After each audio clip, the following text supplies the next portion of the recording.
ఈరోజు press meet ఏర్పాటు చేయడానికి చాలా కారణాలు ఉన్నాయి, కానీ ప్రధానంగా కొన్ని అంశాల మీద ఒకసారి మీ అందరితోటి మాట్లాడాలి అని మీ ద్వారా రాష్ట్ర ప్రజలకి కొన్ని అంశాల పట్ల జై భీమ్రావ్ భారత్ పార్టీ యొక్క స్టాండ్ ఏంటి, జరుగుతున్న విషయాల పట్ల మనం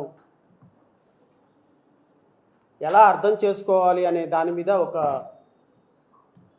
విశ్లేషణ చేయడానికి రాష్ట్ర ప్రజల ముందుకు రావడం జరిగింది.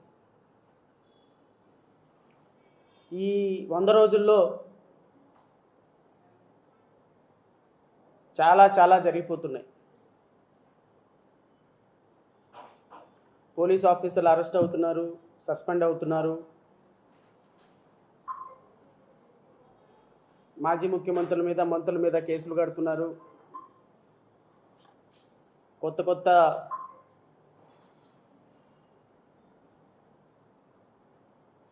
అంశాల మీద గత ప్రభుత్వాన్ని టార్గెట్ చేస్తున్నారు. చాలా అంశాలు రాష్ట్ర ప్రజల దృష్టిలో ఉన్నాయి. వాటన్నిటి మీద చర్చించడం కాదు, కానీ కొన్ని అంశాల పట్ల ఈ రాష్ట్ర ప్రజలకి, మన రాష్ట్ర ప్రజలకి ఒక క్లారిటీ ఇవ్వాల్సిన బాధ్యత అయితే నాకుంది.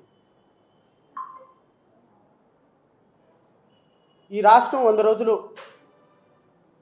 కూటమి ప్రభుత్వం ఏర్పడి రమారమి 100 రోజులు అవుతుంది. ఈ రాష్ట్రానికి 15 సంవత్సరాలు ముఖ్యమంత్రిగా పనిచేసినటువంటి అనుభవం ఉన్నటువంటి అనుభవశాలి ఒక పక్క, ప్రధానమంత్రిని సైతం, కేంద్ర ప్రభుత్వాన్ని సైతం ఇన్ఫ్లుయెన్స్ చేయగలిగినటువంటి ఒక గొప్ప ఉదాత్త గుణం ఉన్నటువంటి ఆనరబుల్ డిప్యూటీ చీఫ్ మినిస్టర్ మరొక పక్క, ఈ ప్రపంచంలోనే గొప్ప పార్టీగా, అతిపెద్ద పార్టీగా అవతరించి రమారమి 18 నుంచి 20 రాష్ట్రాల్లో అధికారంలో ఉన్నటువంటి భారతీయ జనతా పార్టీ ఒక పక్క. ఈ మూడు పార్టీలు మన రాష్ట్రాన్ని పరిపాలిస్తున్నాయి. ఈ 100 రోజుల పరిపాలనలో మన రాష్ట్రం సాధించినటువంటి ప్రగతి ఏంటి అని, ఈ 100 రోజుల్లో మన రాష్ట్రం ఏం సాధించిందని ఒక్కసారి రివ్యూ చేసుకుందాం. అంటే ప్రతి ఒక్కరికి రివ్యూ చేసుకునే అవకాశం లేదు కాబట్టి కొంత నాకు తెలిసినటువంటి ఒక 4-5 అంశాల పట్ల రాష్ట్ర ప్రజలకు వివరించే ప్రయత్నం చేస్తా. నేను మొదటిగా మొదలుపెట్టేది ముఖ్యమంత్రి దగ్గర నుంచి కాదు, కానీ నేను మొదటగా మొదలు పెడుతుంది గౌరవ ఉప ముఖ్యమంత్రి దగ్గర నుంచి నేను మొదలు పెడతాను. ఎందుకంటే కొంచెం ఆయన సినిమా స్టార్ కాబట్టి, ఆయన మీద ఈ రాష్ట్రానికి చాలా హోప్స్ ఉన్నాయి. కాబట్టి రాష్ట్ర ప్రజలు ఒక ఎమ్మెల్యేగా గెలవని ఒక వ్యక్తిని ఉప ముఖ్యమంత్రిని చేసి రాష్ట్రం ఆయన మీద ఎంత నమ్మకం ఉందో, రాష్ట్రం 5.5 కోట్ల మంది ప్రజలు ఆయన దగ్గర నుంచి ఏం కోరుకుంటున్నారో, ఎంత గొప్ప నమ్మకం ఉందో అని చూపించడానికి వారిచ్చినటువంటి మెజారిటీ 21కి 21 సీట్లు గెలిచినటువంటి గౌరవ ఉప ముఖ్యమంత్రి గారి గురించి మాట్లాడిన తర్వాత నేను ముఖ్యమంత్రి గారి దగ్గరకు వచ్చి తద్వారా ప్రతిపక్ష నాయకులు మీద చేస్తున్నటువంటి విమర్శల మీద కూడా ఒక వివరణ ఇచ్చేటువంటి ప్రయత్నం చేస్తాయి. ఎందుకంటే ఇవన్నీ కూడా రాష్ట్ర ప్రజల తరపు నుంచి అడగాల్సిందే. ఇవేదో బుష్ మా అయిపోయింది, 164 సీట్లు వచ్చేసినాయి అంటే కుదరదు. రాష్ట్ర ప్రజలకి వాళ్ళు చెప్పిన ప్రతి మాట మీద సమాధానం చెప్పాల్సిందే. వాళ్ళు చేసిన ప్రతి ఎలిగేషన్ మీద సమాధానం చెప్పాల్సిందే.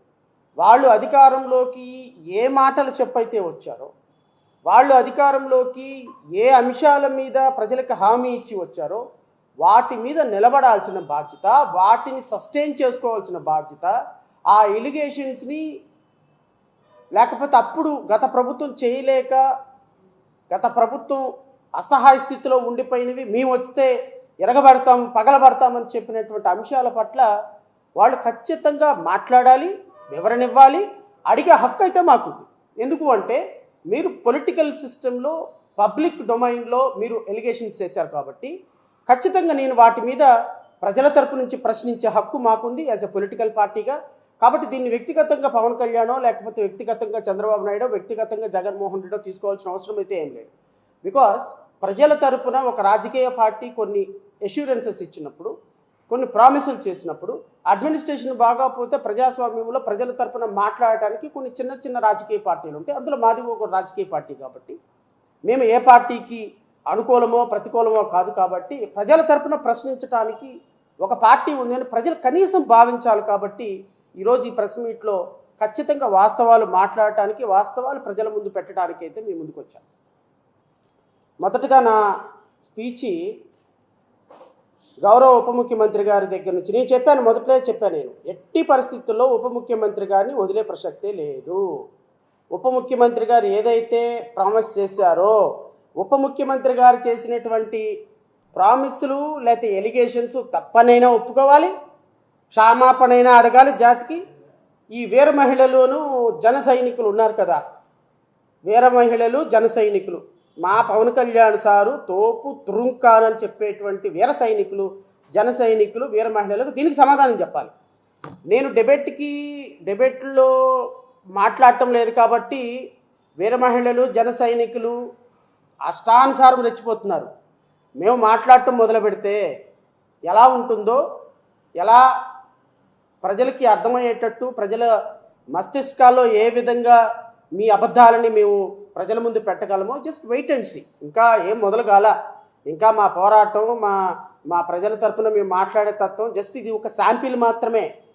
ఎందుకంటే పాపం చిరంజీవి పుణ్యమా అని ఆయన ఒక సినిమా స్టార్ అయిపోయినాడు, ఆయన సినిమా స్టార్ పుణ్యమా అని గట్టిగా 28 సినిమాలు ఏమో తీసినట్టున్నాడు, అందులో 20 సినిమాలు ఫ్లాపే. ఈయన ఒక హీరో అయినాడు కాబట్టి పీపుల్ షుడ్ బిలీవ్.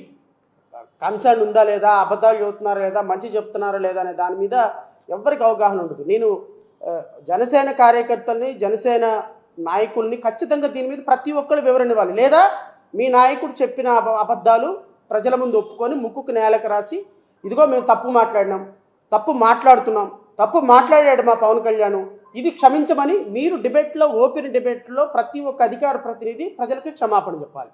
లేదా ఉప ముఖ్యమంత్రి దగ్గర నుంచి ఒక అధికారిక ప్రకటన ఇప్పించాలి. ఆ ప్రకటన ఇప్పించేంత వరకు జడా శ్రావణ్ కుమార్ జై భీమరా భారత్ పార్టీ వదలరు. 2029లో అయినా సరే ఇదే ఎన్నికల ప్రచారాస్త్రం. ఎందుకు అంటే ఒక బాధ్యతాయుతమైనటువంటి పదవిలో ఉండి ఒక సాధారణమైనటువంటి కార్యకర్త కూడా ఆడని పచ్చి అబద్ధాలు ఆడుతున్న సందర్భంగా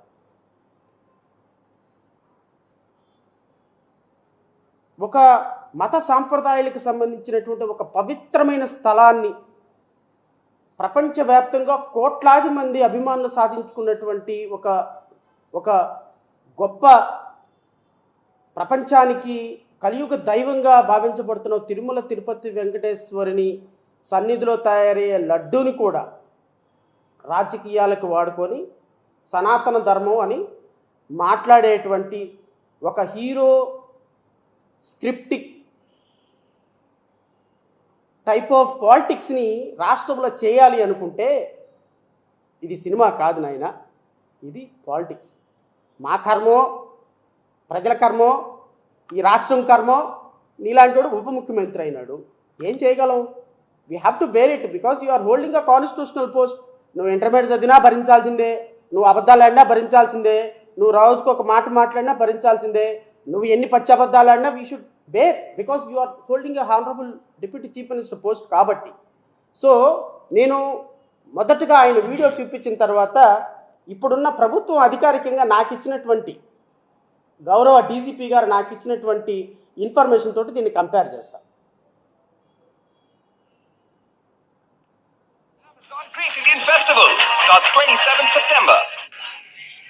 ఇన్ని రేపులు జరుగుతూ ఉన్నాయి మన సమాజంలో.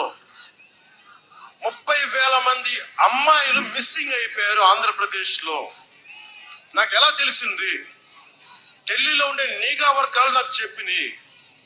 మీ ఆంధ్రప్రదేశ్ నుంచి దాదాపు 29,000 మంది అమ్మాయిలు మిస్ అయిపోయారు. నీకు తెలిసా సంగతి? అంటే రెగ్యులర్ గా ఉంటాయి, కొంతమంది మిస్ అవుతారు, ఇంత నాకు తెలియదంటే నేషనల్ క్రైమ్ రిపోర్ట్ మొత్తకి ఎన్సిబి రిపోర్ట్ ఇస్తే 29,000 పై దాదాపు 30,000 మంది అమ్మాయిలు మిస్ అయిపోతే దాంట్లో 14,000 మంది తిరిగి వచ్చారని చెప్తా ఉన్నారు పోలీసు. మిగతా 18,000 మంది ఏమయ్యారు? మిగతా ఎక్కడికి వెళ్ళిపోయారు? వీళ్ళ మీద రివ్యూ పెట్టావా జగన్? నువ్వు నీ ఇంట్లో ఒక ఆడపడుచు మిస్ అయితే నువ్వు ఇలాగే చేస్తావా? 18,000 పైచిలకు అమ్మాయిలు ఇంటికి రాకపోతే నువ్వు ఒక్క రివ్యూ మీటింగ్ ఎందుకు పెట్టలేదు? డీజీపీ గారిని కూడా అడుగుతున్నా, ఒక్క రివ్యూ మీటింగ్ ఎందుకు పెట్టలేదు? మీరు ఎందుకు మిస్ అవుతున్నారు? ఎందుకు? నాకు వాళ్ళు చెప్పింది ఏంటంటే కేంద్ర నిఘా వర్గాలు నాకు చెప్పింది వైసీపీ వచ్చాక ఎప్పుడు ఉన్నాయి మిస్సింగ్ కేసులు, లేవని కాదు, ఉన్నాయి.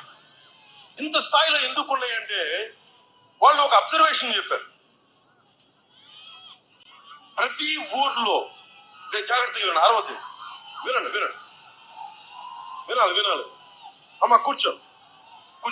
ఈ సరదా షో కాదు, సినిమా కాదు. కూర్చోండి. సినిమా కాదు, కూర్చోండి. 20, 30, 18,000 మంది అమ్మాయిలు, 17,000 మంది అమ్మాయిలు ఇంటికి రాకపోతే ఎందుకు మాట్లాడలేదంటే కేంద్ర నిఘా వర్గాల్లోని పెద్దలు నాకు చెప్పింది, వైసీపీ ఈ వాలంటీర్స్ టీమ్ ని పెట్టారు. ప్రతి ఊర్లో, ప్రతి గ్రామంలో ఎవరు మనిషి, ఏ కుటుంబంలో ఎంతమంది ఉంటారు, ఏ కుటుంబంలో ఆడపిల్లలు, అక్కడ ఏమేమి ఉన్నాయి వాళ్ళకి, వాళ్ళు ఎవరైనా అబ్బాయిలను ప్రేమిస్తున్నారా, వాళ్ళలో వితంతువులు ఉన్నారు. సరే, గౌరవ ఉప ముఖ్యమంత్రి గారు అప్పటి ప్రతిపక్ష పార్టీకి ఒక పార్టీకి అధ్యక్షులుగా ఉన్నటువంటి వారు చెప్పినటువంటి మాటలు ఇవన్నీ. సరే, జగన్మోహన్ రెడ్డి ఒక రివ్యూ అయినా పెట్టావా? ఇది సినిమా కాదు, అరవకండి, మాట్లాడకండి, ఈ డైలాగులు కాదు, ఒక ఆడపిల్ల పోతే ఎంత భవిష్యత్తు నీకు అర్థమవుతుందా? ఇవన్నీ మాట్లాడారు. సరే, మంచిది. అప్పుడు గత ప్రభుత్వం బాగా చేయలేదు. గత ప్రభుత్వం బాగా చేయని కారణంగా చాలా వరస్ట్ అడ్మినిస్ట్రేషన్ అయిన కారణంగా వాళ్ళకు ఉంటారు. నేను 2019 నుంచి 2024 ఈ రోజు వరకు కూడా, అంటే 2019 వైసీపీ ప్రభుత్వం వచ్చిన దగ్గర నుంచి కూటమి ప్రభుత్వం వచ్చేంత వరకు ఎంతమంది అమ్మాయిలు మిస్ అయ్యారు, ఎంతమంది అమ్మాయిలు ట్రేస్ అయ్యారు, కూటమి ప్రభుత్వం వచ్చిన తర్వాత ఈ 3 నెలల 100 రోజుల్లో ఎంతమంది అమ్మాయిలు మిస్ అయ్యారు అనేది అధికారిక లెక్కలతోటి నేను మీకు రాష్ట్ర ప్రజలకు వివరిస్తాను. ఇది రైట్ ఇన్ఫర్మేషన్ యాక్ట్ 19/9/2024లో సి నెంబర్ 4143/C/20/RTI/CID 2024. ఇది ఆంధ్రప్రదేశ్ రాష్ట్ర ప్రభుత్వం అధికారికంగా నాకు ఇచ్చినటువంటి సమాచారం, అధికారికంగా నేను తెప్పించుకున్నటువంటి సమాచారం ప్రకారం రాష్ట్ర ప్రభుత్వంలో ఆంధ్రప్రదేశ్ రాష్ట్రంలో మిస్ అయిన అమ్మాయిలు ఎంతమంది అమ్మాయిలు ట్రేస్ అయ్యారు, కూటమి ప్రభుత్వం ఎంతమంది మిస్ అయ్యారో నేను చెప్తాను. 2019 సంవత్సరంలో జనవరి నుంచి డిసెంబర్ వరకు మొత్తం 6,896 మంది అమ్మాయిలు మిస్ అయితే అందులో 6,583 మంది ట్రేస్ అయ్యారు. దేవర్ ఫౌండ్. అండ్ ఈ 6,583 మంది తల్లిదండ్రుల దగ్గరకో లేకపోతే ఇంకొకరి దగ్గరకో చేరారు. 2020 సంవత్సరంలో 7,576 మంది మిస్ అయితే అందులో 7,189 మంది దేవర్ ఫౌండ్, ట్రేస్ అయ్యారు. ఆల్మోస్ట్ ఆల్ 98% మిస్ అయిన కేసెస్లో ట్రేస్ అయ్యారు. 2021 సంవత్సరంలో 10,085 కేసెస్ రిజిస్టర్ అయితే అందులో 9,616 మంది మరలా వాళ్ళ తల్లిదండ్రుల దగ్గరికి చేరుకున్నారు. ఆడపిల్లలు మిస్సింగ్ కేసెస్ ఇవన్నీ కూడా.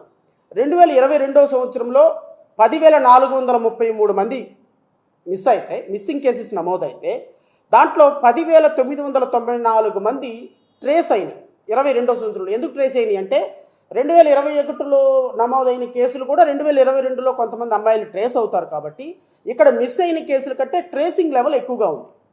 సో 10,433 మంది మిస్ అయితే 10,994 మంది ట్రేస్ అయ్యారంటే గత సంవత్సరంలో నమోదైనటువంటి మిస్సింగ్ కేసులు ఒక 500 మంది పిల్లలు ఈ సంవత్సరంలో దొరికారు. 2023 సంవత్సరంలో 10,027 కేసులు నమోదైతే మొత్తం 9,985 మంది ట్రేస్ అయ్యారు. 2024లో అప్ టు జూన్ నెల వరకు, అప్ టు జూలై నెల వరకు, అప్ టు ఈ ఇన్ఫర్మేషన్ ఇచ్చే సమయం వరకు 6,021 మంది ట్రేస్ అయితే 3,500 మంది, 6,021 మంది మిస్ అయితే 3,595 మంది. ఇందులో ఒక 2,000 మంది గత సంవత్సరంలో నమోదైన కేసులు. అంటే టెంటేటివ్గా కూటమి ప్రభుత్వం వచ్చిన తర్వాత, అంటే ఈ 100 రోజుల్లో రమారమి 6,021 మంది మిస్సింగ్ కేసులు అయిపోయాయి. అంటే నేను ఆనరబుల్ డిప్యూటీ చీఫ్ మినిస్టర్ గారు, మిమ్మల్ని నేను అడుగుతున్నది ఏంటంటే, టోటల్గా 51,038 కేసులు నమోదైతే దాంట్లో 47,962 మంది ఈ రోజు వరకు ట్రేస్ అయ్యారు. అంటే అర్థం ఏంటి అంటే, గత ప్రభుత్వంలో 97% ఉన్నటువంటి ట్రేసింగ్ పర్సంటేజీ మీరు ఏ లెక్కలో 18,000 నుంచి 20,000 మంది అమ్మాయిలు ట్రేస్ అయ్యారని ఏ నిఘా వర్గాలు మీకు చెప్పినాయి? ఏ నిఘా వర్గాలు మీకు చెవులో వచ్చి అప్పుడు ఉప ముఖ్యమంత్రి కాదుగా, అప్పుడు కాబోయే ముఖ్యమంత్రి ఉప ముఖ్యమంత్రి వాళ్ళకి పాపం గెస్ చేసి ఉంటారు. సార్ పవన్ కళ్యాణ్ గారు మీకు ఒక సినిమా స్క్రిప్ట్ రాసి ఇచ్చిస్తాము, ఆ సినిమా స్క్రిప్ట్ తోటి ఎంతమంది పిల్లలు మిస్ అయ్యారో మీరు చెప్పండి. ఈ దొంగ లెక్కలు, ఎందుకు పనికిరాని లెక్కలు అన్నీ కూడా మా వరకే ఉంటాయి, మీకు మాత్రం మేము చెవులో చెప్తాం, మీరు అమ్మాయిలందరూ మిస్ అయిపోయినారని లక్షల మంది దగ్గర చెప్పండి. మీరు చెబితే ప్రజలందరూ మిస్ అయిపోతారు కాబట్టి, ఊగిపోతూ మీరు మాట్లాడితే ప్రజలందరూ వింటారు కాబట్టి, మీరు సినిమా స్టార్లు కాబట్టి, మీ గొర్రెల మందలాగా మీ ముందు నుంచినటువంటి జన సైనికులు, వీర మహిళలు అందరూ వింటారు కాబట్టి, మీరు ఇష్టం వచ్చినట్టు అబద్ధాలు చెప్పండి, మాట్లాడండి. ఒక రివ్యూ మీటింగ్ కూడా ఎందుకు పెట్టలేదని అది అడగండి. వీళ్ళందరూ కూడా వాలంటీర్లు తీసుకెళ్లి వీళ్ళందరూ వ్యభిచార వృత్తిలో పడేస్తున్నారని చెప్పండి అని మీకు సమాధానం, మీకు నిఘా వర్గాలు, కేంద్ర నిఘా వర్గాలు చెప్పినాయి కరెక్టా రాంగా? మీరు ఒకవేళ కేంద్ర నిఘా వర్గాలు చెప్పకుండా మీరే తప్పుడు లెక్కలు, తప్పుడు సిద్ధాంతాలతోటి ప్రజలను మోసం చేస్తున్నారా? ఈ రెండింటికి మీరు సమాధానం చెప్పి తీరాలి. మీరు పవన్ కళ్యాణ్ సమాధానం చెప్పకపోయినా పవన్ కళ్యాణ్ తరపు నుంచి ఎవరైనా వాళ్ళ అధికార ప్రతినిధి సమాధానం చెప్పి తీరాలి ఈ రాష్ట్ర ప్రజలకి. మీరు మీ అధ్యక్షుడు చెప్పింది అబద్ధపు లెక్కల, కేంద్ర ప్రభుత్వం చెప్పింది అబద్ధపు లెక్కల, ఇప్పుడు మీరు మీ రాష్ట్ర డీజీపీ ఇచ్చినటువంటి లెక్కలు అబద్ధపు లెక్కల. అండ్ ఇంకొక మాట అడుగుతున్నా, మీ ప్రభుత్వం వచ్చిన తర్వాత రమారమి ఇప్పటి వరకు మొత్తం 6,021 మిస్సింగ్ కేసులు నమోదైతే రమారమి మీరు కేసులో మీరు ప్రభుత్వం ఏర్పడే ఈ 100 రోజుల్లో 4,000 మంది, 4,000 పైచులకు అమ్మాయిలు మిస్ అయితే మీరేం గడ్డి పీకుతున్నారా? ఇప్పుడు ఏ వాలంటీర్ వచ్చి మిస్ చేశాడు? ఇప్పుడు ఏ వాలంటీర్ వచ్చి వాళ్ళని వ్యభిచార వృత్తిలోకి దించేశాడు? ఈ 100 రోజుల్లో ఏ వాలంటీర్ పనిచేస్తున్నాడని, ఏ వాలంటీర్ చేత పని చేయించారని, ఏ వాలంటీర్ని మీరు విధుల్లో పెట్టారని 4,000 మంది అమ్మాయిలు వ్యభిచార వృత్తిలోకి వెళ్ళిపోయినారు, 4,000 మిస్సింగ్ కేసులు ఫైల్ అయినాయి? చెప్పండి సమాధానం. ఈ 100 రోజుల వ్యవధిలో మీ ప్రభుత్వం 4,000 మంది అమ్మాయిలు మిస్ అవుతుంటే మీ ముఖ్యమంత్రి గాడిదలు కాస్తున్నాడా? మీ నారా లోకేష్ గాడిదలు కాస్తున్నారా? నువ్వు గాడిదలు కాస్తున్నావా? మీ మంత్రివర్గం గడ్డి పీకుతుందా అని అడుగుతున్నాం. సమాధానం చెప్పండి దానికి. మీ ప్రభుత్వం అధికారికంగా ఇచ్చినటువంటి లెక్కల ప్రకారం 4,000 మంది 3 నెలల్లో మిస్ అయితే మీ రాష్ట్ర ప్రభుత్వం ఏం చేస్తుంది? మీ నిఘా వర్గాలు ఏం చేస్తున్నాయి? మీ డీజీపీ ఏం చేస్తున్నాడు? మీ ఐపీఎస్ ఆఫీసర్లు ఏం చేస్తున్నాడు? సమాధానం లేదు మీకు. ఎందుకు అంటే మీకు అల్జీమర్ వ్యాధి వచ్చేసింది ముఖ్యమంత్రి ఉప ముఖ్యమంత్రి అయిపోయిన తర్వాత. షార్ట్ టర్మ్ మెమరీ అనమాట. ఈ షార్ట్ టర్మ్ మెమరీలో ఇంకో గంటకు మాట్లాడింది అరగంటకు గుర్తుండదు, అరగంటకు మాట్లాడింది పావు గంటకు గుర్తుండదు. మీరు ఈ రాష్ట్ర ప్రజలకి ఈ విధమైనటువంటి అబద్ధాలు చెప్పి ఫాల్స్ అస్యూరెన్సెస్ ఇచ్చి ఊగిపోయి మాట్లాడి ఒకలాంటి సినిమాటిక్ మైకంలోకి ప్రజలను తీసుకొని వెళ్ళిపోయి కనీసం ఒక పరిజ్ఞానం లేకుండా, కనీసం అవగాహన లేకుండా అబద్ధాలు చెప్తున్నాము, అబద్ధాలు గుప్పిస్తున్నాము.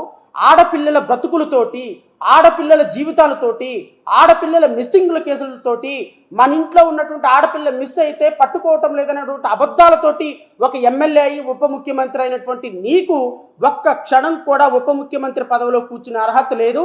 ఇమ్మీడియట్గా నువ్వు రిజైన్ చేయాలి అని జేబీఎంరావు భారత్ పార్టీ డిమాండ్ చేస్తుంది. నువ్వు రిజైన్ చేయాలి, లేదు అంటే ఈ అబద్ధపు మాటలు చెప్పినందుకు నువ్వు జాతికి క్షమాపణ చెప్పాలి. ఏమయ్యా నాకు అర్థం కాదు. జన సైనికులు, వీర మహిళలు మీరందరూ కూడా మా పవన్ కళ్యాణ్ అద్భుతము, తోపు తురుంకు అని అంటారు. ఇలాంటి అబద్ధాలు చెప్పటమా? ఇలాంటి అబద్ధపు కార్యాల్లోనా? ఇలాగ జాతిని మోసం చేయటంలోన లడ్డూలో ఏం జరిగిందో తెలీదు, ఎవరు కల్తీ చేశారో తెలీదు, కల్తీ మీ హయాంలో జరిగిందని తెలీదు, ప్రాయశ్చిత్త దీక్ష చేస్తారంట. ఏమయ్యా నువ్వు దీక్షలు చేయడానికి ఎక్కేవా ఉప ముఖ్యమంత్రిగా? ఇదే ఒక ముస్లింకి జరిగితే, ఒక క్రిస్టియన్కి జరిగితే అంటే వాట్ డస్ ఇట్ మీన్? నీకు క్రిస్టియన్లు ఓటే లేదా, నీకు ఎస్సీలు ఓటే లేదా, నీకు ముస్లింలు ఓటే లేదా? వేస్తారు, ఎందుకంటే గొర్రెలు కాబట్టి. నీలాంటి వాడికి అందరికీ వేస్తారు ఓట్లు, వాళ్ళకి బాగా జరగాల్సిందే అది. నీలాంటి వ్యక్తికి ఓట్లు వేసినందుకు, నీలాంటి వ్యక్తిని ఉప ముఖ్యమంత్రిగా కూర్చోబెట్టినందుకు, మీ కూటమి ప్రభుత్వాన్ని గెలిపించినందుకు ఎస్సీలకి, ఎస్టీలకి, ముస్లిమ్స్కి ఇలా జరగాల్సిందే. వాళ్ళు సెకండ్ గ్రేడ్ పీపుల్గా, వాళ్ళు తీవ్రవాదులుగా ప్రజల దగ్గర పరిగణించబడాల్సిందే. వాళ్ళు హిందువులకు సంబంధించినటువంటి ధర్మాన్ని పాడు చేస్తున్నట్టుగా వాళ్ళని ఒక విలన్లుగా చిత్రీకరించేటువంటి నీలాంటి ఒక కాన్స్టిట్యూషనల్ పోస్టులో ఉన్నటువంటి వ్యక్తి మాట్లాడదగిన మాటలు అవి. ఏ మతమైనా, అది క్రిస్టియన్లకు జరిగినా, హిందువులకు జరిగినా, ముస్లిమ్స్కు జరిగినా, మేము ఒక సాధారణమైనటువంటి న్యాయవాదిగా ఆల్ ఆర్ బిఫోర్ ఈక్వల్లా every religion should be respected అనే కాన్సెప్ట్తో మాట్లాడతాం. తిరుమల తిరుపతి దేవస్థానంలో ట్రస్ట్ బోర్డు మెంబర్లందరూ రాజకీయ నాయకులు వేశారు. ఆ బోర్డు ట్రస్ట్ బస్టు పట్టిపోతుందని హైకోర్టులో ప్రజా ప్రయోజనం ఆర్జీవేసి ఆ ట్రస్ట్ బోర్డు మెంబర్ని ఎక్కకుండా ఛాలెంజ్ చేసి వాటిని తీసుకున్నటువంటి జై భీమరావు భారత పార్టీ తరపు నుంచి మాట్లాడుతున్నా, అధ్యక్షుడిగా మాట్లాడుతున్నా. తిరుమల తిరుపతి దేవస్థానంలో ఒక లడ్డు వ్యవహారంలో తప్పు జరిగితే దాన్ని క్రిస్టియన్లకి, ముస్లిమ్స్కి ఎట్లా ఆపాదిస్తావు? జగన్మోహన్ రెడ్డి క్రిస్టియన్లకు జరిగితే మాట్లాడతావా, ముస్లింలకు జరిగితే మాట్లాడతావు అంటే వాట్ డస్ ఇట్ మీన్? అంటే జనసేన పార్టీ క్రిస్టియన్లకి, ముస్లిమ్స్కి వ్యతిరేకం. ఓట్లేసినటువంటి, మీకు ఓట్లేసినటువంటి వీళ్ళందరూ కూడా గొర్రెలతో సమానం. ఈ విధంగా అబద్ధాలు చెప్పి, ఫాల్స్ ప్రామిసెస్ ఇచ్చి, ఎందుకు పనికిరాని భారతీయ జనతా పార్టీని తీసుకొచ్చి ఆంధ్రప్రదేశ్ రాష్ట్రంలో విషాలు చిమ్మించి ఈరోజు రాష్ట్ర ప్రజలందరూ దగ్గర ఉప ముఖ్యమంత్రిగా అయిపోయిన మీరు ప్రతి రిలీజియస్ అంశాన్ని, ప్రతి సెన్సిటివ్ అంశాన్ని కూడా ఈరోజు తీసుకొచ్చి మతం ముసుగులో చొప్పిస్తున్నారు అంటే హౌ షేమ్ఫుల్ ఇట్ ఈస్. నేనైతే ఉప ముఖ్యమంత్రి గారిని ఒకటే మాట అడుగుతున్నా, ఖచ్చితంగా మీరు ఈ జాతికి క్షమాపణ చెప్పి తీరాలి. మీరు చేసినటువంటి కామెంట్కి ఎస్సీలకి, ఎస్టీలకి, క్రిస్టియన్లకి, ముస్లిమ్స్కి, ఎవరైతే బలగైన వర్గాలు ఉన్నారో వాళ్ళందరికీ కూడా మీరు క్షమాపణ చెప్పి తీరాలి. దిస్ ఈజ్ అవర్ కంట్రీ అండి. హిందువులు వేరు, ముస్లిమ్స్ వేరు, క్రిస్టియన్లు వేరు కాదు. మీరు అట్లా వేరు చేసి మాట్లాడొద్దు. You are holding a constitutional post. ఒక డిప్యూటీ చీఫ్ మినిస్టర్ అంటే రాష్ట్రంలో ఉన్నటువంటి 5.5 కోట్ల మందికి మీరు డిప్యూటీ చీఫ్ మినిస్టర్. ముస్లిమ్స్కి వేరు, క్రిస్టియన్కి వేరు కాదు. మీరు ఒక సమస్య వస్తే వెళ్ళి తిరుపతి కనకదుర్గమ్మ తల్లి టెంపుల్ మెట్లు కడగొచ్చు, కాదనటంలా. మరి ఒక దళిత డాక్టర్ని మీ ఎమ్మెల్యే పచ్చిబూతులు తిడితే మీరు ఎందుకు స్పందించలేదు? ఇదిగో మీ హయాంలో ఇన్ని వందల మంది మారణహోమం జరిగితే నేను చదువుతా, లిస్ట్ కూడా చదువుతా. మీ హయాంలో ఎంతమంది దళిత బిడ్డలు చచ్చిపోయినారు, ఎంతమంది 100 రోజుల పాలనలో మీరు ఇచ్చినటువంటి హామీలు ఏంటి, మీరు చేయని హామీలు ఏంటి, ఎంతమంది చచ్చిపోయారో కూడా నేను ఖచ్చితంగా రాష్ట్ర ప్రజలకు చెప్తా. నేను ఇంకొక మాట కూడా చెప్తా. ఈ ఉప ముఖ్యమంత్రి గారి గురించి ఇంకొక మాట చెప్పిన తర్వాత నేను ముగిస్తా. ఎందుకంటే ఇది కూడా చాలా ఇంపార్టెంట్. తెలుగుదేశం పార్టీ వాళ్ళు ఏం చేసినా ఆయనకి చెయ్యాలి కదా, వాళ్ళు సరిగ్గా చేయలేదు పాలనే కదా. మరి 2017లో ఇంటిలో ఒక సామాన్యుల ఇల్లు, ఒక చిన్నపాటి ఉద్యోగం చేసుకునే తండ్రి, ఇంట్లో పని చేసుకునే ఒక ఇల్లాలు, ఒక 14 ఏళ్ల కూతురు ఒక రెసిడెన్షియల్ స్కూల్ కి పంపిస్తే కర్నూలులో రోజు తల్లిదండ్రులకి ఎలా ఉంటుంది, మా బిడ్డ స్కూల్ కి పోయింది తిరిగి ఇంటికి వస్తుంది, ఆ అమ్మాయి ఇంగ్లీష్ మాధ్యమంలో చదువుకుందా, తెలుగు మీడియం అనుకుందా, కంటే కూడా ఇంటికి స్కూల్కి వెళ్ళిన బిడ్డ క్షేమంగా వస్తుంది ప్రతి తండ్రి ఆశించే. దాంట్లో పెద్ద ఎక్కువ ఆశ కూడా లేదు, సహజం. అలాంటి బిడ్డ యాజమాన్యం ఫోన్ చేసి, అమ్మ మీ కూతుర్ని ఒకసారి వచ్చి తీసుకెళ్ళండి అమ్మా, బాగలేదు పడిపోయిందంట, కళ్ళు తిరిగి పడిపోయిందని చెప్తే అంటే వెళ్ళిందంట. వెళ్తే అలాంటి ఫ్యాన్ కి ఉరేసుకొని అమ్మాయి అలా ఉంటే, ఉరి ఎలా వేసుకుంటామండి మనం? ఎవరన్నా ఉరేసుకుంటే ఎలా వేసుకుంటారు? కింద కాళ్ళు ఆంతయ్య. ఆ బిడ్డ 14 ఏళ్ల బిడ్డని చూస్తే గర్భసంచి నిండా వీర్యం ఉండి ఆ తల్లి చెప్తుంటే నా కన్నీళ్ళు వచ్చేసి నాకు ఏమి చేయాలో నిస్సహాయత. సినిమాల్లో అయితే 100 డైలాగులు చెప్పగలవు, నిజ జీవితంలో చెప్పలేవు. నిస్సహాయతతో కన్నీళ్ళే వస్తాయి. నిజ జీవితంలో ఏమి చేయలేవు. సినిమాలో తొడలు కొట్టచ్చు, అరవచ్చు, కేకలు పెట్టచ్చు, మీసాలు తిప్పుకోవచ్చు. కానీ నిజ జీవితంలో నిస్సహాయతే, ఏడుపే, కన్నీళ్లే. మరి జగన్ రెడ్డి గారు నిజంగా చిత్తశుద్ధిగానే ఉంటే ఆ ఆడబిడ్డను చంపేసిన వాళ్ళ కేసు ఎందుకు తీయరు ఆయన? ఎందుకు వాళ్ళని వెనకేసుకొస్తారు వాళ్ళు? పోలీసులు ఏం చేస్తున్నారు అక్కడ? పోలీసులకి బిడ్డలు ఉండరు, ఆడబిడ్డలు ఉండరా? పోలీసులకి, రాజకీయ నాయకులకి ఆడబిడ్డలు ఉండరా?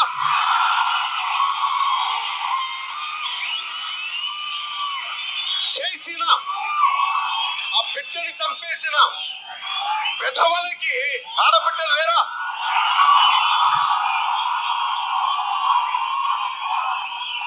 అడిగేవాడు ఎవరు లేడు. ఆవిడ ఒక సామాన్య గృహిణి, లాయర్లను కూడా పెట్టుకోకుండా కేసులు వాదించేస్తుంది. బిడ్డ చనిపోతే ఒక సామాన్యురాలు లాయర్ అయిపోయింది. అంత ఆవేదన. ఆవిడ అంటుంది ఏంటి తెలుసా? నా బిడ్డ ప్రాణాలు పోయినాయి అన్నా, కానీ వేరే ఆడబిడ్డల మానాలు కూడా పోతా ఉన్నాయి, ఎవరు చెప్పుకోవట్లేదు. వాళ్ళని రక్షించడానికి ఈ మాట మాట్లాడన్నా.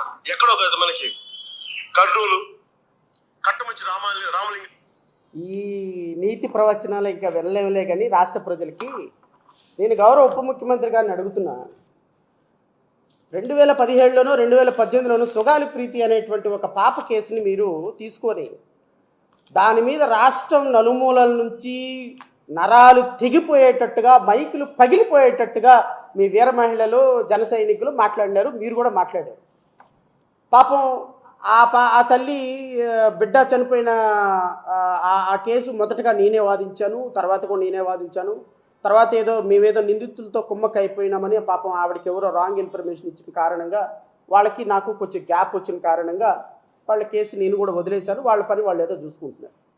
దాన్ని గౌరవ ఉప ముఖ్యమంత్రి గారు టేకప్ చేసి గొంతు చించుకొని రంకెలు పెట్టి కర్నూలు వెళ్ళి పెద్ద పెద్ద మీటింగులు పెట్టి పెద్ద పెద్ద అడావుడి చేసి ఆ అమ్మాయికి నేను ప్రాణం ఇస్తాను, వాళ్ళని ఉరిశిక్ష వేస్తాను, కట్టమంచి రామలింగారెడ్డి కరస్పాండెంట్ని స్కూల్ వాళ్ళని చంపేస్తాను, పోలీసులు ఏం పీకుతున్నారు, జగన్ రెడ్డి ఏం పీకుతున్నాడు, నువ్వేం పీకుతున్నావా? ఇప్పుడు నువ్వు గడ్డి పీకుతున్నావా? నువ్వేం పీకుతున్నావు ఇప్పుడు ఉప ముఖ్యమంత్రిగా? పిలువు, కట్టమంచి రామలింగారెడ్డిలో కాలేజీలో యాజమాన్యాలు నిందితులుగా ఉన్నటువంటి నిందితులకి ఉరిశిక్ష చేయించు. ఇమ్మీడియట్గా వాళ్ళని స్పెషల్ ట్రిబ్యునల్ కాన్స్టిట్యూట్ చేయి, సిబిఐ ఎంక్వైరీ. నేను కూడా చెప్తా, మేము పెట్టినటువంటి ఎఫర్ట్స్ వల్ల, మేము వేసినటువంటి కేసు వల్ల, మేము వాదించినటువంటి విధానం వల్ల GOMS number 56 dated 28/5/2020 under section 6 of the Delhi establishment police act 1946 the government of Andhra Pradesh hereby accord consent to all the members of Delhi police establishment to exercise the power of the jurisdiction of the member of the Delhi police establishment in the all the state of the Andhra Pradesh for the investigation into the case registered by the Kurnool and Taluka police station wide FIR crime number 2021/221/2017 under section 302, 201 read with section 34 of IPC and section 3 subclause 2B of SC/ST/PO Amendment Act 2015 under section 10 of the POCSO Act 2015 charged under section 306 and 34 of IPC on alleged rape and murder of girl by name Sugali Preeti so and so 10th class Kattamanchi Ramalinga so and so. 2020 సంవత్సరంలో ఆంధ్రప్రదేశ్ రాష్ట్ర ప్రభుత్వం ఈ కేసుని సిబిఐకి బదలాయిస్తూ సిబిఐని investigation చేయమని ఇచ్చినటువంటి GO. ఈ జీవోను కూడా ఇంప్లిమెంట్ చేయకపోతే సిబిఐ వాళ్ళు ఈ కేసు మేము తీసుకోము, ఇది చాలా చిన్న కేసు, మాకు స్టాఫ్ లేరు, మేము ఇన్వెస్టిగేషన్ చేయము అని రాష్ట్ర ప్రభుత్వం రిక్వెస్ట్ చేసిన తర్వాత చేయకపోతే దీన్ని మళ్ళీ హైకోర్టులో వేసి సిబిఐ ఇన్వెస్టిగేషన్ చేయాలని హైకోర్టులో వేసి ఫైట్ చేసాం మేము. సరే, సబ్సిక్వెంట్గా తల్లిదండ్రులకు నమ్మకం లేదు, వాళ్ళ కేసు వాళ్ళు తీసుకొని వెళ్ళిపోయినారు, that is a different issue. But నా దగ్గర కేసు లేకపోయినా సుగాలి ప్రీతి అనేటువంటి ఒక ట్రైబల్ పాపకి, ఒక నిరుపేద 10 సంవత్సరాల పాపకి నువ్వు చెప్పినట్టుగానే చనిపోయిన పాప గర్భం నిండా వీర్యం ఉన్నటువంటి పాపని ఈరోజు తెలుగుదేశం పార్టీలో ఉన్నటువంటి ఈ నాయకులందరూ కూడా, వాళ్ళు వైఎస్ఆర్ కాంగ్రెస్ పార్టీలో ఉంటే వైఎస్ఆర్లు, తెలుగుదేశంలో ఉంటే తెలుగుదేశం పార్టీలో కూటమి ప్రభుత్వంలో ఉన్నటువంటి ఈ కాలేజీ యాజమాన్యం మీద నువ్వెందుకు చర్యలు తీసుకోవటంలా చెప్పు. సెంట్రల్ బ్యూరో ఆఫ్ ఇన్వెస్టిగేషన్ కేంద్ర ప్రభుత్వ సంస్థ, ఆంధ్రప్రదేశ్ రాష్ట్రంలో కేంద్ర ప్రభుత్వంలో ఉన్నటువంటి భారతీయ జనతా పార్టీ కూడా కూటమిలో భాగస్వామ్యం కాదా? భారతీయ జనతా పార్టీ ఆంధ్రప్రదేశ్ రాష్ట్రంలో అధికారంలో లేదా? ఆంధ్రప్రదేశ్ రాష్ట్రంలో పురంధేశ్వరి లాంటి వ్యక్తుల్ని మెంబర్ ఆఫ్ పార్లమెంట్లుగా గెలిపించలేదా? ఆంధ్రప్రదేశ్ రాష్ట్రంలో భారతీయ జనతా పార్టీ, జనసేన, తెలుగుదేశం పార్టీతో కూడిన కూటమి ఖాతా అధికారంలో ఉంది. మరి కూటమి ప్రభుత్వం అధికారంలో ఉండగా 2020 సంవత్సరంలో సిబిఐ ఎంక్వైరీకి ఆర్డర్ చేసినటువంటి రాష్ట్ర ప్రభుత్వ జీవోని ఎందుకు ఇంప్లిమెంట్ చేయించలేకపోతున్నావు నువ్వు? భారతీయ జనతా పార్టీ ఎందుకు అడగటం లేదు? భారతీయ జనతా పార్టీ పరిధిలో, భారతీయ జనతా పార్టీ అండర్లో పనిచేసే సెంట్రల్ బ్యూరో ఆఫ్ ఇన్వెస్టిగేషన్ ఈ కేసును టేకప్ చేయటంలో ఏంటి ప్రాబ్లము? అంటే నిందితులతో కుమ్మకైపోయినావా? నిందితులు నీకు కుమ్మకైపోయినారా? సుగాలి ప్రీతి కేసు ఎలక్షన్ మేనిఫెస్టోలో, ఎలక్షన్ ఎజెండాలో వచ్చేసింది కాబట్టి సుగాలి ప్రీతి కేసు అయిపోయిందా? సిగ్గు లేకుండా ఉప ముఖ్యమంత్రి అయ్యుండి ఒక ఆడపిల్లను పట్టుకొని ఆమె దగ్గరికి వెళ్ళి పంపించి, ఆమె హోమ్ మినిస్టర్ దగ్గరికి పంపించి సిఐడికి హ్యాండ్ ఓవర్ చేస్తావా? సిఐడికి నువ్వు హ్యాండ్ ఓవర్ చేసేది ఏందయ్యా? సిఐడికి నువ్వు హ్యాండ్ ఓవర్ చేసేది ఏంది? గత ప్రభుత్వం సిబిఐకి హ్యాండ్ ఓవర్ చేసింది కేసుని. దాన్ని హ్యాండ్ ఓవర్ చేయించు, సెంట్రల్ గవర్నమెంట్తో చెప్పించి సిబిఐని రప్పించు, సిబిఐతో హ్యాండ్ ఓవర్ చేయించు, సిబిఐని పిలిపించు. మీకు భారతీయ జనతా పార్టీతో మాట్లాడు, అమిత్ షాతో మాట్లాడు. ఊరక అమిత్ షాతో కూర్చొని నా చెవులో చెప్పారు, నా కంట్లో ఊదారు, నాకు వాళ్ళు చెప్పారు, నాకు వీళ్ళు చెప్పారు, నేను అసలు రాష్ట్ర కేంద్ర ప్రభుత్వంలో పెద్ద తోపుని తురుక్కొని అంటావు కదా. ఒక చిన్న పాప murder case central bureau of investigation order చేసింది రాష్ట్ర ప్రభుత్వం. నీకు కావాలంటే GOMS number 56 dated 28/5/2020 MS number కూడా ఇస్తున్నా, జీవో నెంబరు. ఇదిగో ఆ గవర్నమెంట్ ఆర్డర్స్. ఈ గవర్నమెంట్ ఆర్డర్స్ తోటి ఆ పాపని సిబిఐకి హ్యాండ్ ఓవర్ చేయించి నిందితులు ఉరిశిక్ష చేయించి నీకు చేతనైతే. సినిమా డైలాగులు చెప్పటం, సినిమా స్టిక్లో మనుషుల్ని ఎప్పటికప్పుడు వేషధారణ మార్చుకోవటం, ఎవరైనా స్క్రిప్ట్ రాసిస్తే మాట్లాడటం, ఆ స్క్రిప్ట్కి అనుగుణంగా యాక్షన్ చేయటం, ఎక్కడ ఏదో ఎమోషనల్ కనెక్టివిటీ జరిగితే అక్కడికి వెళ్ళి మాట్లాడటం.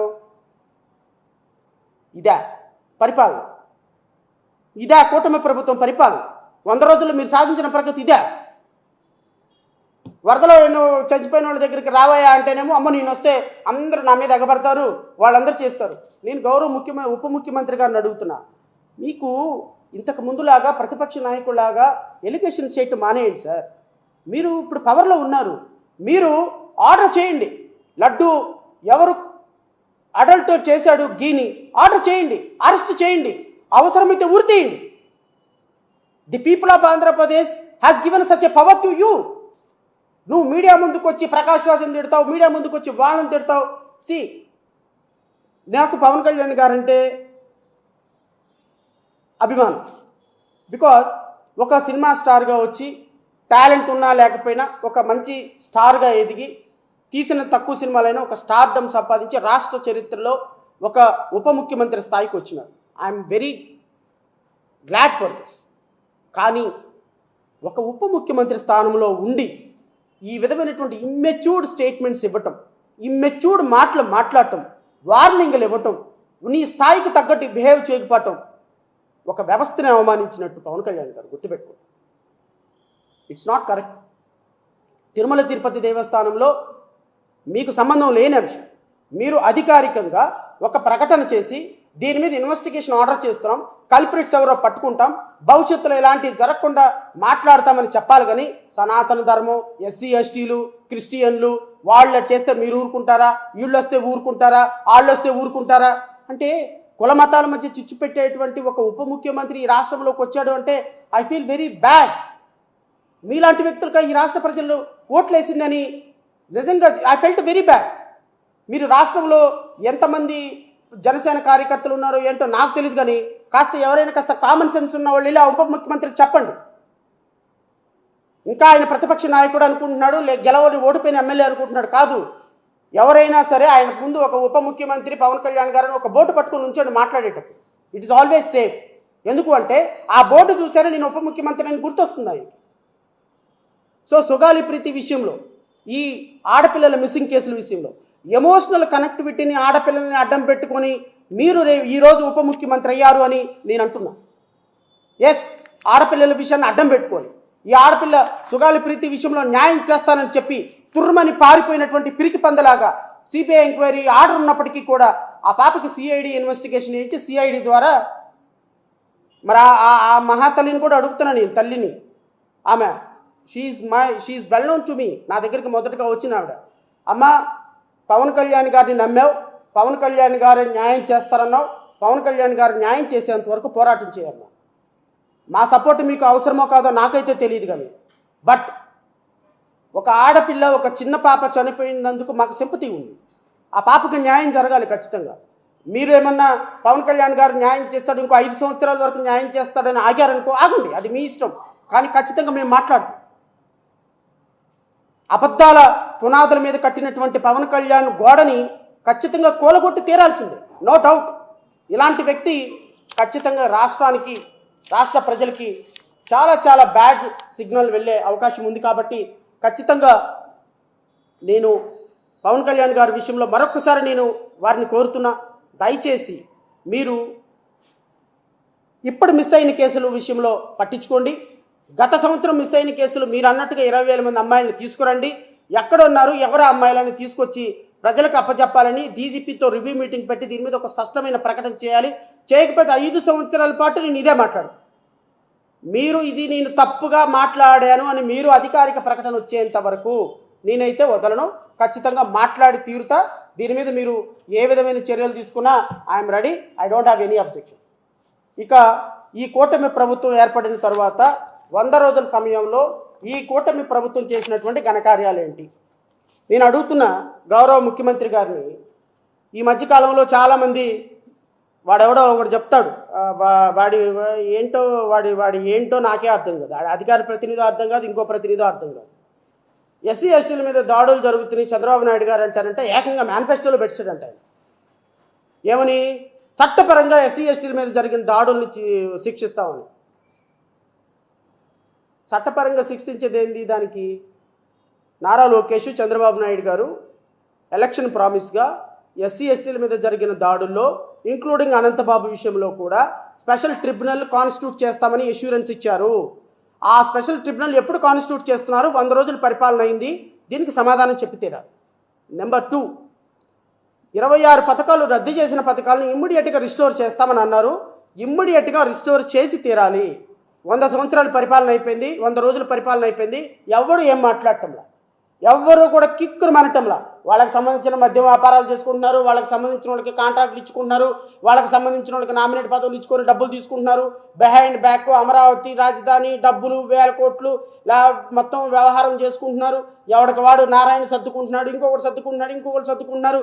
ఎవరికి వాళ్ళు డబ్బులు దండుకోవాల్సిన తోట దండుకుంటున్నారు, చేసుకోవాల్సిన చోట చేసుకుంటున్నారు, కంపెనీలు ఇచ్చుకుంటున్నారు.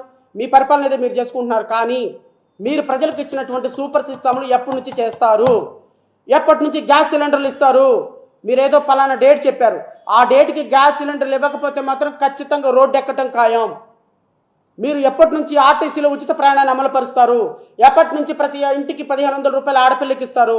ఎప్పటి నుంచి మీరు అమ్మఒడో లేకపోతే మీరు చెప్పినటువంటి కార్యక్రమం చేస్తారు?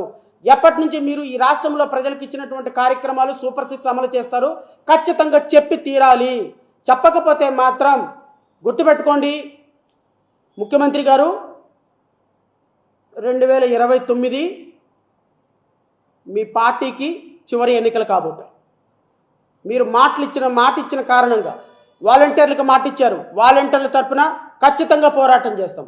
మీరు వాలంటీర్లకు మాట ఇచ్చినప్పుడు వాలంటీర్ల కోసం నిలబడాలి. మీరు ఈ రాష్ట్రంలో ఉన్నటువంటి ప్రతి ఉద్యోగికి మాట ఇచ్చినట్టు వాళ్ళ కోసం నిలబడాలి. ప్రతి ఎస్సీ ఎస్టీల పథకాన్ని రిస్టోర్ చేస్తామన్నారు, దానికోసం నిలబడాలి. ప్రతి ఒక్క రూపాయి కూడా సప్లై నిధులు డైవర్ట్ కాకుండా చూస్తామన్నారు, దానికోసం నిలబడాలి.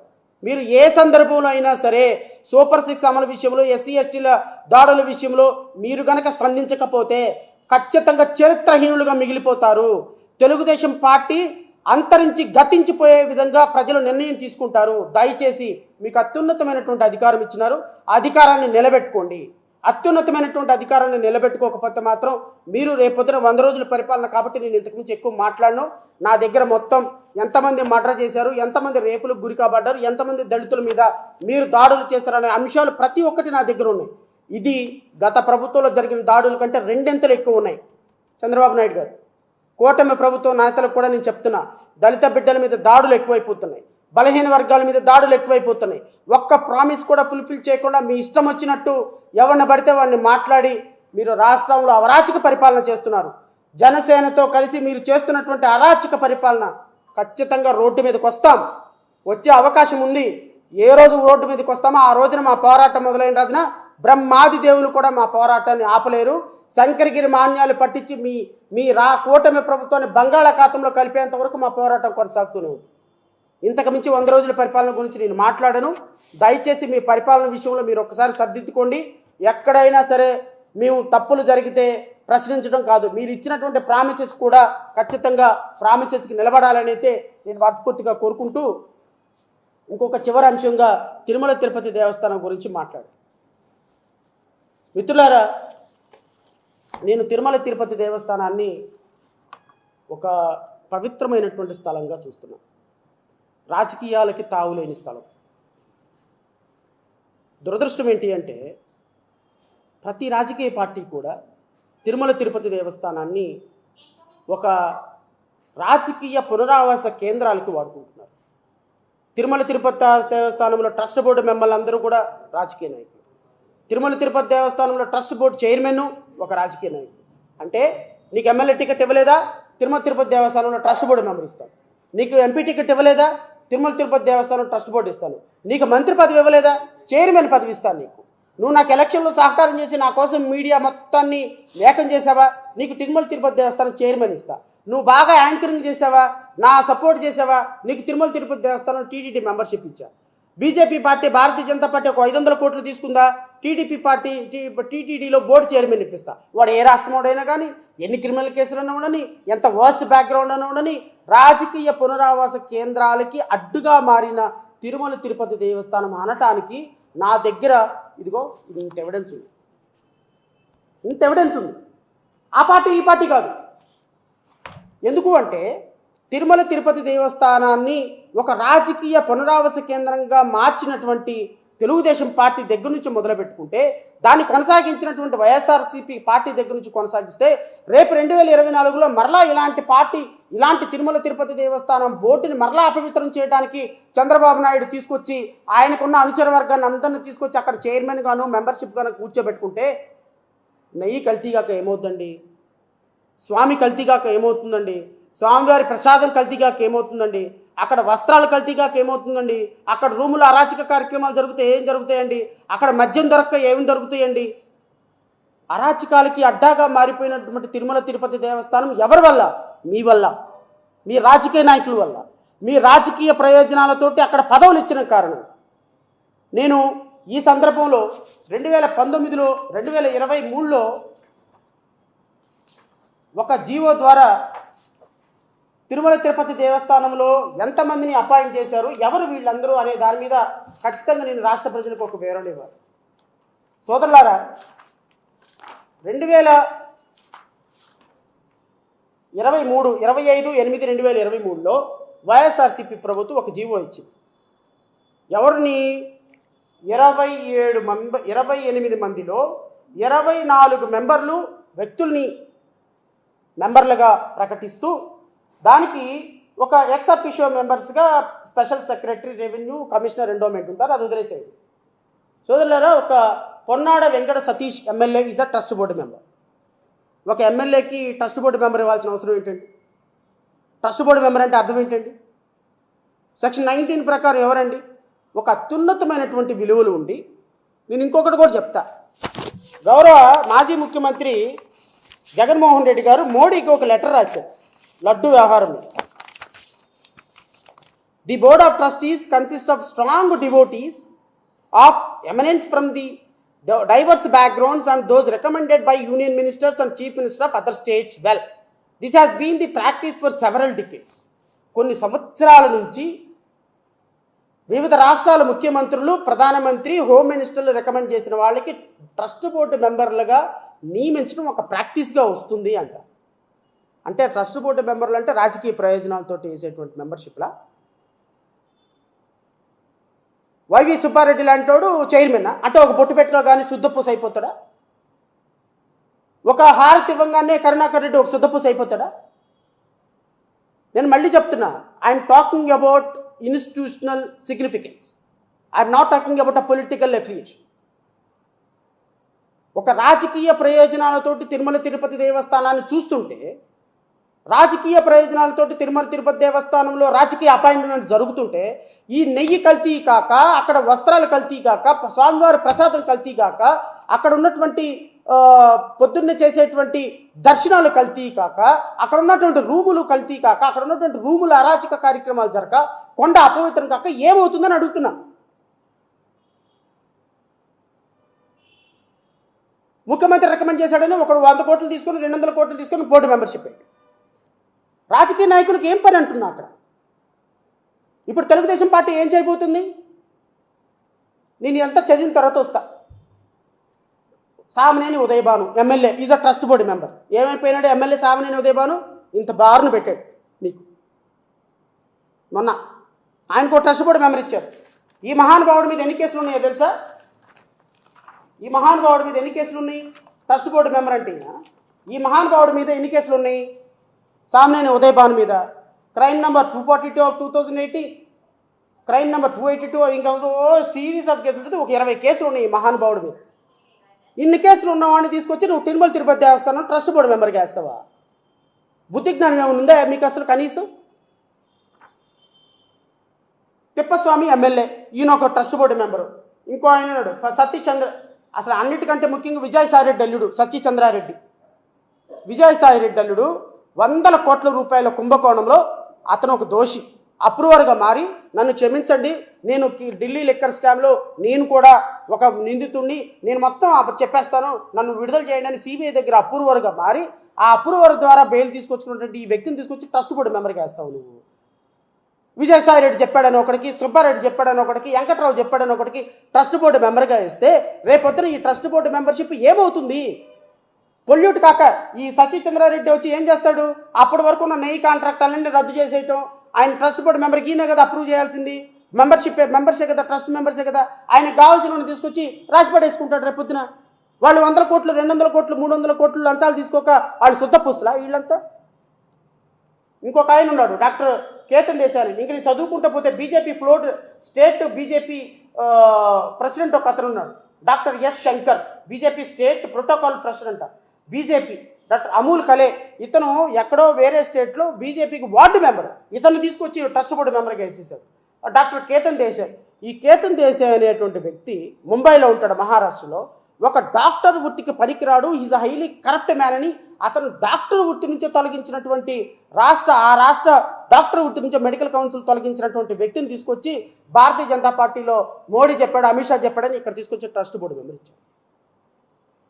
ఈ మెంబర్లందరూ కూడా రాజకీయ ప్రయోజనాలతోటి పునరావాస కేంద్రాలుగా మారి అక్కడ తిరుమల తిరుపతి దేవస్థానాన్ని పొల్యూట్ చేస్తుంటే నేను ఇప్పుడు అడుగుతున్నా కూటమి ప్రభుత్వాన్ని, రేపొద్దున మీరు కూడా ఇదే చేయబోతున్నారా అని అడుగుతున్నా. మీకు 24 గంటలు ఒక ఛానల్ కొమ్ముగాసిందని, ప్రభుత్వాన్ని కొమ్ముగాసిందని, ఇప్పుడు మీకు కొమ్ముగాస్తుందని ఒక ఛానల్ చైర్మన్కి మీరు ఆయనకి ఒక చైర్మన్ పదవి ఇవ్వాలని చూస్తున్నారు. ఇదే కనుక జరిగితే రేపొద్దున జరగబోయే తిరుమల తిరుపతి దేవస్థానంలో ఇలాగే జరుగుతాయి. రేపు ట్రస్ట్ బోర్డు మెంబర్లుగా రాజకీయ ప్రయోజనాలతోటి నీకు ఎమ్మెల్యే టికెట్ ఇవ్వలేదా? అయితే ఆ తిరుమల తిరుపతి దేవస్థానంలో ట్రస్ట్ బోర్డు మెంబర్షిప్ ఇస్తాను. ఇదా రాజకీయ ప్రయోజనాలతో ఇచ్చే జరిగేది? నేను నెయ్యి కల్తీ అయిందా లేదా? I'm not on that. ఎప్పటికైనా మనం తిరుమల తిరుపతి దేవస్థానం యొక్క ప్రతిష్టను నిలబెట్టే పనులు మీ కూటమి ప్రభుత్వం చేస్తుందా, చేయటం లేదా? ఎస్, ట్రస్ట్ బోర్డు మెంబర్గా ఒక ఆధ్యాత్మికత కలిగినటువంటి సద్గురుని తీసుకొచ్చి పెట్టండి, లేకపోతే ఒక మెంబర్గా ఒక చిన్నజీఆర్ స్వామిని పెట్టండి. మీకు ఎవరైతే మంచిగా ఉంటారో, ఫిలాసఫీలో బాగుంటారో, దేశంలో పర్యావరణాన్ని ప్రేమించే వాళ్ళు ఉన్నారు, ప్రాణం పోయినా ₹1 లంచం తీసుకోకుండా అత్యున్నతమైనటువంటి పనులు చేసేటువంటి వాళ్ళు ఐఏఎస్లు, మాజీ ఐఏఎస్ ఆఫీసర్లు ఉన్నారు, మాజీ జస్టిస్లు ఉన్నారు, నిజాయితీగా తిరుమల పవిత్రతను కాపాడే స్వామీజీలు ఉన్నారు. వాళ్ళని తీసుకొచ్చి చైర్మన్లు చేయండి అయ్యా, వాళ్ళని తీసుకొచ్చి ట్రస్ట్ బోర్డు మెంబర్లుగా చేయండి. అంతేగాని ఇంకొక ఆయనేమో TV5 ఆయన ఏదో మీకు ఏదో చేశాడని ఆయన తీసుకొచ్చి చైర్మన్ చేస్తారా? లేకపోతే ABN వాళ్ళని తీసుకొచ్చి ఇంకొకటి చేస్తారా? లేకపోతే సాక్షిలో పనిచేశాడు కాబట్టి తీసుకొచ్చి ఇంకొకరు చేస్తారా? లేకపోతే మీకు ఎవరో కాంట్రాక్టర్లు ఇచ్చారు కాబట్టి, లేకపోతే మీకు ఎవడో డబ్బులు ఇచ్చాడు కాబట్టి, లేకపోతే మీరు జైల్లో ఉన్నప్పుడు మీకు బెయిల్ వేశాడు కాబట్టి, లోత్రా చెప్పాడు కాబట్టి, లేకపోతే శ్రవణ్ కుమార్ మీకు సపోర్ట్గా ఉన్నాడు కాబట్టి శ్రవణ్ కుమార్ లాంటి ఇట్లా కాదు చేసేది. ఆ స్థాయికి ఉన్నటువంటి వ్యక్తి, నిజంగా తిరుమల పవిత్రతను కాపాడగలిగినటువంటి వ్యక్తికి మీరు ఆ పదవి ఇస్తే రేపొద్దున వాళ్ళు అక్కడికి వచ్చి చేసేది స్వామివారి భక్తితోటి, స్వామివారికి ₹1 నష్టం జరగకుండా చేసేటువంటి కార్యక్రమాలు ఉంటాయి. I'm not talking about a particular political party. 2014 నుంచి 19 వరకు నువ్వు చేసినటువంటి కార్యక్రమాలే జగన్మోహన్ రెడ్డి గారు చేసినారు. జగన్మోహన్ రెడ్డి గారు చేసినటువంటి తప్పే మళ్ళీ రేపు మీ కూటమి ప్రభుత్వం చేయబోతే తిరుమల పవిత్రతను కాపాడేది ఎవరంటున్నా నేను ఒక మాట అడుగుతున్నాను. మీరు ఇప్పుడు ఎవరైతే అనుకుంటున్నారో ఒక సో కాల్డ్ మీ ఫ్రెండ్ని తీసుకొచ్చి తిరుమల తిరుపతి దేవస్థానంలో ఆయన చైర్మన్గా చేయాలనుకుంటున్నారో, ఆయన వచ్చిన తర్వాత రేపొద్దున ఎజ్జిమా మూమెంట్ 2029లో మళ్ళీ జగన్మోహన్ రెడ్డి గారు వచ్చారు. జగన్మోహన్ రెడ్డి గారికి కోపం ఉంటుందిగా మనసులో, అరే నేను ఏమీ తప్పు చేయకపోయినా లడ్డూలో కల్తీనే గెలిపారని నన్ను ఇంత బదనాం చేశారే అని రేపొద్దున ఆయన మీరు ఏం చేశారనుకున్నారో రేపొద్దున అదే చైర్మన్ అడ్డం పెట్టి ఈయన కూడా అదే చేస్తాడు. అల్టిమేట్గా పోయేది ఎవరండి? భక్తులు. దెబ్బతినేది ఎవరండి? భక్తుల మనోభావాలు. ఇబ్బంది కలుగుతుంది ఎవరికండి? తిరుమల తిరుపతి వెంకటేశ్వరుడికి. మీరు బాగానే ఉన్నారు, ఆయన బాగానే ఉన్నారు, ట్రస్ట్ బోర్డు మెంబర్లు బాగానే ఉన్నారు, వాళ్ళు కోట్లు కోట్లు సంపాదించుకుంటున్నారు. ఆయన ఒక ఆయన వచ్చాడు, తిరుమల తిరుపతి దేవస్థానం ట్రస్టు మాజీ చైర్మన్ కరుణాకర్ రెడ్డి. ఆయనకి చైర్మన్షిప్ అంటే ఆయన మినిస్టర్ అడిగాడు కాబట్టి ఆయనకి తీసుకొచ్చి చైర్మన్ పదవి ఇస్తారు. ఇప్పుడు ఇంకొక ఆయన ఎమ్మెల్సీ ఇవ్వలేదు, ఆయనకి ట్రస్ట్ బోర్డు మెంబర్ ఇస్తారని ఇష్యూరెన్స్. అంటే నేను రాష్ట్ర ప్రజల తరపు నుంచి కోరుతున్నా, తిరుమల తిరుపతి దేవస్థానంలో రాజకీయ నాయకులకు ప్రవేశం ఉండకూడదు. అది పొలిటికల్ అన్ఎంప్లాయీస్కి పారాడాక్స్ కాదు. తిరుమల తిరుపతి దేవస్థానం కానీ, చర్చి కానీ, మసీద్ కానీ ఒక పవిత్రమైన స్థలాలు. ఈ పవిత్రమైన స్థలాల్లో రాజకీయాలకి పరిచయం లేనటువంటి వ్యక్తులు, ఆ ప్రాముఖ్యతను నిలబెట్టగలిగినటువంటి వ్యక్తులు జీవితంలో సనాతన ధర్మమో లేకపోతే ఇంకొక ధర్మమో లేకపోతే దేవుని మహిమతోనో లేకపోతే ఒక ముల్లానో ఆ సంస్కృతిని నిలబెట్టగలిగేటువంటి వ్యక్తులకి అపాయింట్మెంట్లు ఇవ్వటం అనేది పవిత్రతను కాపాడే దాంట్లో మొదటి ప్రయత్నం. దయచేసి నేను కూటమి ప్రభుత్వాన్ని కోరుతున్నా, పొలిటికల్గా రాజకీయమైనటువంటి అపాయింట్మెంట్లు చేశారు అంటే తిరుమల తిరుపతి దేవస్థానాన్ని మరలా మీరు పొల్యూట్ చేయడానికి, మరలా రాజకీయాలకు వాడటానికి, మరలా తిరుమల తిరుపతి దేవస్థానాన్ని భ్రష్టు పట్టించడానికి మీరు అడుగు వేస్తున్నారని నేనైతే భావిస్తాను. నేనే కాదు, రాష్ట్రంలో ఉన్నటువంటి, దేశంలో ఉన్నటువంటి, ప్రపంచంలో ఉన్నటువంటి ప్రతి తిరుమలేశుడి భక్తుడు, తిరుమల తిరుపతిని ప్రేమించే ప్రతి భక్తుడు మనోభావాలు మీరు రాజకీయ నాయకులకు అక్కడ ప్రవేశం కల్పించిన దగ్గర నుంచి ప్రతి ఒక్క భక్తుల మనోభావాలు దెబ్బతింటాయి. నేను లడ్డు వ్యవహారంలో కానీ ఇంకో వ్యవహారంలో కానీ చెప్తున్నా, దయచేసి తిరుమల తిరుపతి దేవస్థానంలో ట్రస్ట్ బోర్డు మెంబర్లుగా కానీ, చైర్మన్లుగా కానీ రాజకీయాలకి అతీతంగా ఉన్నటువంటి వ్యక్తి, మీడియాలకు అతీతంగా ఉన్నటువంటి వ్యక్తి, పర్సనల్ ఇంట్రెస్ట్లకు అతీతంగా ఉన్నటువంటి వ్యక్తుల్ని అపాయింట్ చేయండి. ట్రస్ట్ బోర్డు మెంబర్లుగా అత్యున్నతమైన స్థాయిలో ఉన్నటువంటి సిగ్నిఫికెన్స్ ఉండి ప్రాముఖ్యతను నిలబడే వాళ్ళని అపాయింట్ చేయండి. పవన్ కళ్యాణ్ వాళ్ళ నాన్న నాగబాబు కంట, ఆయనకంట ఒక ట్రస్ట్ బోర్డు, ఆయన కూడా రేస్లో ఉన్నాడంట. సాయంత్రానికి వేస్తే మందుబాటులో ఓపెన్ చేసి పెగ్గేసే వాళ్ళందరూ రేసులో పెట్టండి. శరత్ చంద్రారెడ్డి 100 కోట్ల రూపాయలు లెక్క వ్యాపారంలో ఉన్నవాడిని తీసుకొచ్చి మెంబర్గా పెట్టగలేంది, వాళ్ళని పెట్టడం తప్ప.